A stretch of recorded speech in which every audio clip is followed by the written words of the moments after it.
और अब बात अंतरिक्ष की, बात सुनीता विलियम्स की। कहा जा रहा है कि सुनीता विलियम्स अंतरिक्ष से 250 दिन बाद लौटेंगी। सवाल उठता है कि इतने दिन स्पेस में रहते हुए क्या उनकी सेहत पर कोई असर पड़ेगा? क्या उन्हें गंभीर बीमारियों का खतरा है? अगर ऐसा कोई संकट है तो फिर धरती पर लौटने के बाद उन्हें कौन सी बीमारियों का होने का डर है? आखिर अंतरिक्ष में लंबे समय तक रहते हुए इंसान के शरीर को क्या क्या नुकसान हो सकता है, इस रिपोर्ट से समझिए।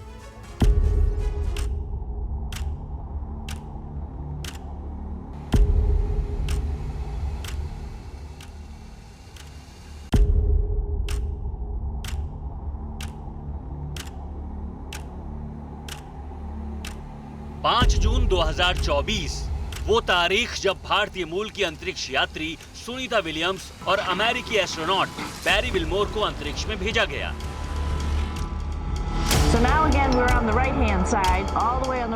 स्टारलाइनर की पहली मानवयुक्त टेस्ट फ्लाइट के जरिए दोनों ISS यानी अंतर्राष्ट्रीय अंतरिक्ष स्टेशन पर भेजे गए, लेकिन कैप्सूल के प्रोपल्शन सिस्टम में गड़बड़ियों के कारण 88 दिनों से वो वहीं फंसे हुए हैं। अमेरिकी स्पेस एजेंसी नासा जो अपडेट दे रही है, उस हिसाब से कम 6 महीने सुनीता विलियम्स धरती पर वापस नहीं आने वाली हैं। अभी तो यही कहा जा रहा है कि अगले साल फरवरी में उनके लौटने की संभावना है। मतलब उन्हें कम से कम 180 दिनों का इंतजार और करना होगा। वो भी पक्का नहीं है कि तब वो लौट पाएंगी या नहीं लौट पाएंगी, या फिर वापसी की कोई नई तारीख आ जाएगी। लेकिन इतना जरूर तय है कि जब वो लौटेंगी तो शरीर में कई तरह की दिक्कतें और परेशानियां होंगी। एक्सपर्ट्स बताते हैं कि अंतरिक्ष में लंबे समय तक रहने के कई साइड इफेक्ट्स हैं जो खतरनाक भी हो सकते हैं। तो सवाल ये है कि अंतरिक्ष में फंसी सुनीता विलियम्स को किन बीमारियों का खतरा है?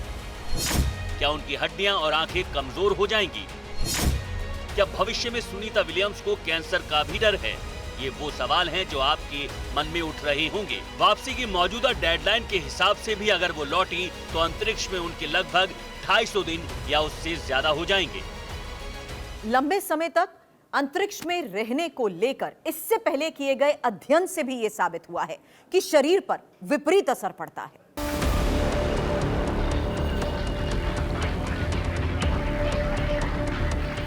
इसलिए सुनीता विलियम्स को लेकर चिंताएं बढ़ गई हैं। चलिए अब ये जान लेते हैं कि वापसी के बाद सुनीता को क्या-क्या खतरा हो सकता है। रिसर्च से पता चला है कि लंबे समय तक अंतरिक्ष में रहने पर मांसपेशियां और हड्डियां कमजोर हो जाती हैं। हर महीने 1 से 2% की दर से हड्डियां कमजोर होने लगती हैं। ऐसे में जब वो अंतरिक्ष से लौटते हैं तो उनको चलने फिरने में बहुत दिक्कत होती है। ऑस्टियोपोरोसिस और फ्रैक्चर का खतरा बढ़ जाता है। माइक्रोग्रेविटी के संपर्क में लंबे समय तक रहने से हार्ट सिस्टम में बदलाव आ जाता है। हृदय की काम करने की क्षमता पूरी तरह प्रभावित होती है। दिल कम धड़कता है और उसका आउटपुट कम हो जाता है। केवल यही नहीं, लंबे मिशन के चलते हृदय संबंधी बहुत सी और दिक्कतें भी हो सकती हैं। हार्ट के अलावा दिमाग पर भी असर पड़ता है, क्योंकि अंतरिक्ष में गुरुत्वाकर्षण से अलग माहौल में रहना होता है जो शरीर और दिमाग के संतुलन को प्रभावित करता है। अध्ययन ये भी कहते हैं कि इससे मस्तिष्क की नसों और हिस्सों में सूजन आ सकती है, जिसे सामान्य होने में कई साल लग जाते हैं। इससे व्यक्ति की चेतना और सोचने समझने की क्षमता पर गंभीर असर पड़ता है। अंतरिक्ष में रेडिएशन का जोखिम भी रहता है। इससे कैंसर, विशेष रूप से गैस्ट्रोइंटेस्टाइनल कैंसर की संभावना बढ़ जाती है। ऐसे ब्रह्मांड के विकिरण के लंबे समय तक संपर्क में रहने के कारण होता है, जो DNA और शरीर की कोशिकाओं को नुकसान पहुंचा सकता है।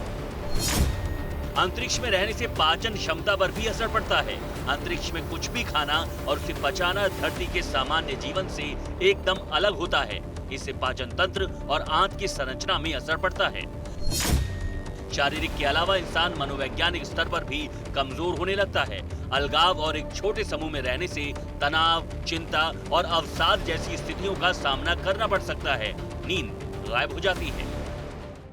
पृथ्वी पर लौटने के बाद अंतरिक्ष यात्रियों की त्वचा खराब हो सकती है। लंबे समय तक अंतरिक्ष मिशन पर रहने वाले यात्रियों की बीमारी को लेकर यह आशंका कोई हवाई नहीं है, बल्कि इसके पीछे तथ्य हैं जो स्पेस यात्रियों पर किए गए शोध से निकल कर आए हैं।